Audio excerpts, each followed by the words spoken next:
Hey there, everybody. Welcome back with the Purplatypus is the name, and today we're going to be talking about probably my favorite class in the game. But really quick, before we jump into it, this is going to be a spoiler warning. If you're not in Chapter 8, then there's a chance that this will be a major spoiler to you, and there's no way to avoid it just from me playing the game. So this is going to be your warning there. It's the subject matter itself is not spoiler, but you're just going to see things that I'm not going to talk about that could potentially interrupt the natural flow of your experience while playing the game. Anyway, that's out of the way. Now, we are going to talk about my favorite class in the game, and I think maybe the strongest class in the game. My hair looks crazy today, doesn't it? It looks crazy every day. And that is, it's not called the Shinobi, it's called the Kunoichi. I'm not very good at some of these words, all right? But we are looking at right here, the Kuonichi. I think that this is like maybe the most ridiculous class in the game. Let's actually go to Hello Job. Hello Job. Yeah, that's exactly what it's called. How'd you know? Aloha Lo Work. Aloha Lo Work. That's what we're going to call it now. But I just want to look at the stats really quick here. Probably a better screen just in general to observe it. So this class has insane agility, probably the highest agility of any class in the game. I think actually there might be a male class that has as much agility. The Breaker has apparently as much agility, but the Breaker is not nearly as good of a class in my opinion. Right here, let's go over it. So the stats are good, right? Kind of low HP and low defenses, right? This is not the sturdiest class. So you will, in really, really high difficulties, you might have to baby this class a little bit.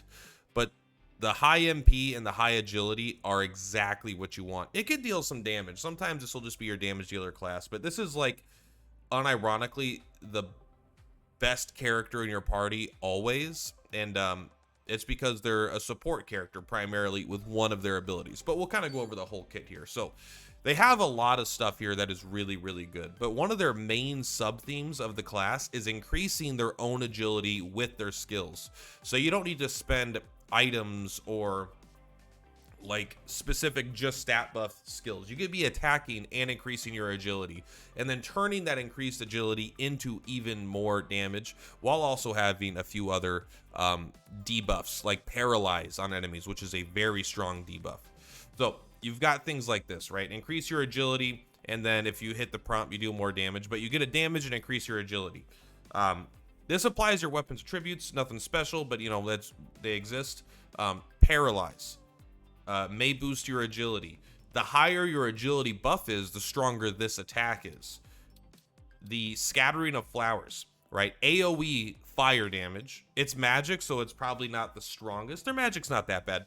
And it boosts their agility, right? It's actually a pretty good attack because this character moves so fast. If you're going up against weaker guys that you can't quite smack down, this is usually enough to kill the group.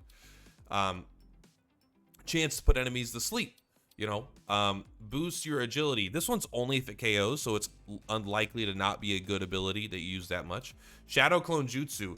Basically, this does more damage the higher your agility buff, and then it lowers your agility buff. But I obviously haven't used this one yet, but I guarantee this one's probably just a lot more damage than the previous one. And then, you know, poison, paralyze foes, and then the other one is you could possibly leave them charmed. So charmed is good. Poison, paralyze foes is good. Sorry, I had a hiccup there. And the other one here that lets you paralyze enemies, right? Thousand Stings. These are all very good abilities, right? Being able to constantly raise your agility and then convert. So now you're getting more turns than anyone else, and then converting that into more damage is insane. But why is this character actually the best character in the game, in my opinion? This class, so far. Maybe there's other hidden stuff I haven't seen, right? Like maybe the Bonds is actually secretly the best class. Is Substitution Jutsu. Vanish in a gust of smoke, yielding your turn to an ally. It's kind of hard to describe how good this is, but if you've played games, especially let's say gacha games, right? If you've played Honkai Star Rail, this is the Bronya ability, basically. You take your turn and you give it to an ally. But it's even stronger than that because it doesn't even replace you don't spend your turn, from what I could tell, from the visuals that I could tell, you don't spend your turn actually giving your turn to an ally. You replace your turn slot with the ally's turn slot, which is even stronger. So you could essentially give, and so the reason this is so good is that this lets you use any character on your team as more than you want, basically more than you could normally, right? That means if her turn comes up, which is always coming up soon because the agility is so high, that means that like this should be on a class with low agility, and then you have to move it onto this class for the broken combo, but they just put them together. So that's incredible. But if your characters are hurt, you could switch to your primary healer. If the character, you want to deal more damage, you can switch to your primary damage dealer. The only reason you would use her for her turns is if you really want to try to paralyze someone, or you want to increase her own agility.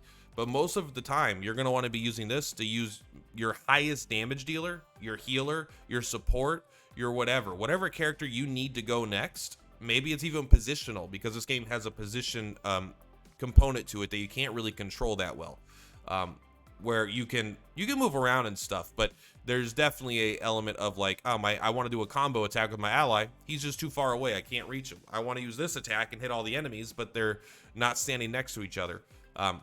This ability is absolutely broken, and we'll go ahead and demonstrate it. We'll demonstrate it over 2 fights. Let's take a look.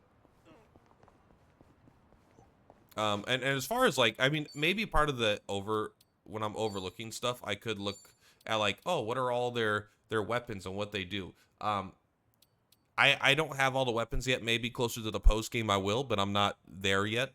I'm just using the knife here that I found, the diving knife. Every time she attacks someone or uses a skill that applies her weapon's attributes, she can lower their agility. And for me, that is just to kind of double the effect of like, all right, so if she's already increasing her agility a lot, then maybe she can also lower their agility, and then it'll just be like a compounding effect where we always get to go first. Now, I actually don't think there's a way to raise your agility and apply. Here we go. Illusionary slat. No. This cancels your agility buff. Or sorry, it doesn't actually raise your agility. So I don't think you can raise your agility in the same ability. Oh, here we go. Throat Slitter. This is why this ability seems not so good against bosses and stuff, because it does apply your weapons attributes and it also boosts your agility, but it's kind of a it's a double-edged sword. So being able to apply your weapons attributes, that text on a weapon is insanely, or on an ability is insanely strong, because weapons have very good abilities. Sorry, I don't actually want to go to the tutorial here. Let's just see. That guy's purple, I remember, because I ran into him. We're just looking for a fight really quick. Yes, as you can see, we're not in Hawaii right now. I apologize. Hopefully you've made it to this point in the game. I'm not going to listen to this. I will re-listen to it later. Don't worry about it. We're in the middle of a video right now. Here we go. Okay. We found our boys. Are there any female Sujimon? Oh, no, yeah, of course. Never mind. What was I thinking? All right, so first, I'm just going to do an attack, and I see that Nanba is coming up next. I just want to kind of show the both situations, so I'm just going to attack. All right, Nanba is coming up next, and then it's Kiryu. All right, we're going to run. Yes. That was not to show off the class. Plus, I don't have all the abilities yet because I'm not a high enough level, so I can't actually show it off. Could I wait to do that? Yeah, but say, man, someone's got to make YouTube videos. Someone's got to bring in that bacon. All right, so now we can see if I instead use Substitution Jutsu, and I use that on Kiryu, who's next, I switch my turn with him. Now we can see she's going next again. That is redonkulous, can I just say? So let's go ahead and do an attack. Now Nanba's going next, right? So Substitution Jutsu, Nanba.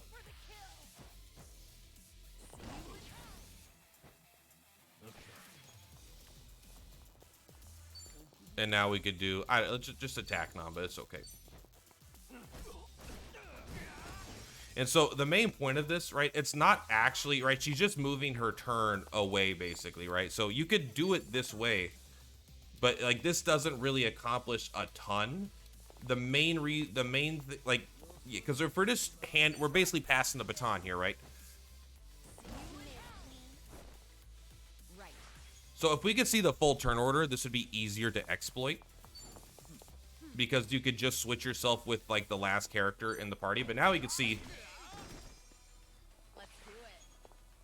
we effectively got, you know, she basically moved herself to the last of the turn order, and now she could use the substitution jutsu to make anyone go again. So even though you could do that thing where you can make her turn come up again instantly, what's really powerful about that is, let's say you have, like, Adachi in your party, right? My Adachi had 30 agility. He would go last every single turn.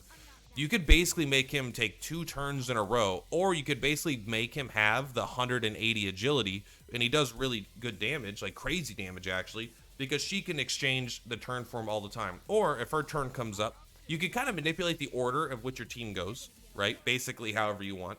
You can make your slowest character effectively have the highest agility of your entire party by having her be able to switch it. You could also just have, like, all right, I'm in a bad situation. I need my healer to go right now. I don't have any healing items for some reason, because I'm not one of the ones that hoards them all. I need my healer to go right now.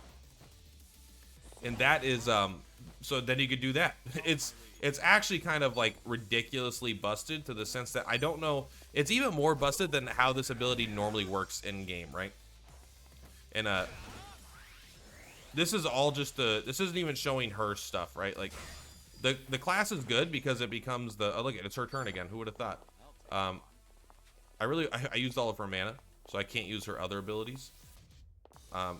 Let's go ahead. I'm just gonna have you guard, and then I'm gonna use an item here. Let's see. Let's just give her some MP. What do I got? All these fucking. I wish there was less items that did the same thing, but you need to have them all for coffee's coffee, right? All right, you're gonna block. You're gonna block. It's all right. It's all right. We're not. She doesn't do that much damage. She's not, like, that's not her strength, but she does. I just want to kind of show you some of the stuff here, right? So this could boost your agility. Yeah, you know, Flicker of Light is usually what I use. Sorry. Wing Kunai is usually what I use, just because it's low MP cost. And you just get, you know, her agility goes up. So now she's even faster, right? So you can actually have her just kind of keep raising her agility, and then this becomes even more powerful. Now, I won't lie. You probably don't want to use it to just move your turns around that much. It's a lot of MP for not that big of a payoff, but really it's the flexibility of whatever character you need to have a turn always has the ability to have a turn, right? And that's still not even talking about the ability that she does deal damage. They could just paralyze foes. They could just increase her agility and convert that into damage.